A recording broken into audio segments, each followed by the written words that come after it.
Aya Nakamura s'offre une propriété de luxe, toutes les photos de son havre de paix. L'ascension impériale d'Aya Nakamura, de la polémique des Joe au luxe discret du domaine de la rose, la star consolide son empire. L'année 2025 est incontestablement celle d'Aya Nakamura. La figure la plus écoutée de la chanson française rayonne. Portée par la sortie événement de son nouvel album, Destinée, et la perspective électrisante de son concert au mythique Stade de France. Dans ce tourbillon de succès, l'artiste enchaîne les apparitions médiatiques, dont un passage remarqué sur France Inter. Ce mardi 25 novembre, où elle a non seulement évoqué ses projets musicaux et sa vie de jeune maman,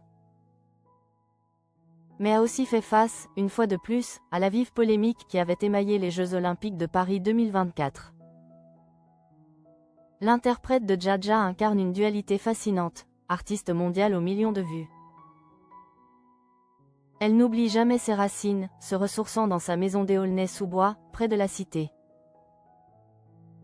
Qui l'a vu grandir, mais son statut d'icône transcende désormais les frontières sociales et géographiques. Au-delà des plateaux de télévision et des studios d'enregistrement, Aya Nakamura a franchi les portes d'un lieu d'exception sur la Côte d'Azur. Le domaine de la Rose à Grasse. Ce coin de paradis provençal, synonyme d'exclusivité, a été le théâtre d'une collaboration de prestige, scellant son statut d'ambassadrice de la marque de luxe Lancôme. L'événement marquant fut un concert acoustique unique organisé en 2023, dont l'exclusivité a été réservée à sa chaîne YouTube. Ce choix de lieu n'est pas un simple décor, il est un manifeste. Selon les révélations du journal de la maison, le domaine de la Rose est une sublime maison des architectes peinte en rose bonbon. Nichée au milieu d'une verdure luxuriante, elle a été conçue et rénovée par Lancôme avec un objectif précis. Célébrer son savoir-faire ancestral dans l'art de la parfumerie tout en affirmant un engagement fort pour elle au accent aigu et aux responsabilités. Lancôme, pour qui la rose est le symbole ultime, a choisi Grasse, la capitale mondiale du parfum,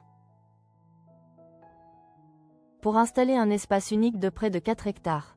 Ce domaine est entièrement dédié à la culture biologique de plantes à parfum, avec en majesté, la légendaire rose centifolia, ingrédient clé de tant de fragrances emblématiques. Au cœur de cette oasis olfactive se dresse la Maison Rose, une bâtisse historique dont la rénovation, aux couleurs vibrantes, reflète subtilement l'esthétique Barbie tout en incarnant l'engagement environnemental de la marque. Le choix d'Aya Nakamura, l'égérie la plus en vue du moment, pour promouvoir ce lieu et cet engagement, est un coup de maître stratégique. Il souligne la capacité de l'artiste à associer son image à des valeurs de luxe, d'authenticité et d'engagement. Le site, loin d'être un simple espace de production, s'ouvre généreusement aux visiteurs et aux passionnés. Lancôme y propose une immersion complète dans l'univers de la parfumerie artisanale et scientifique à travers. Ces initiatives transforment le domaine de la rose en un lieu d'échange, permettant à chacun de découvrir, de manière interactive et immersive, l'art de la parfumerie. Aya Nakamura, en naviguant avec succès entre la puissance brute de ses performances musicales et le rôle raffiné d'ambassadrice d'une grande maison de luxe, confirme sa position d'icône culturelle incontournable, dont l'influence s'étend désormais bien au-delà des charts musicaux. Son parcours est la preuve d'une capacité unique à embrasser des univers variés tout en consolidant son statut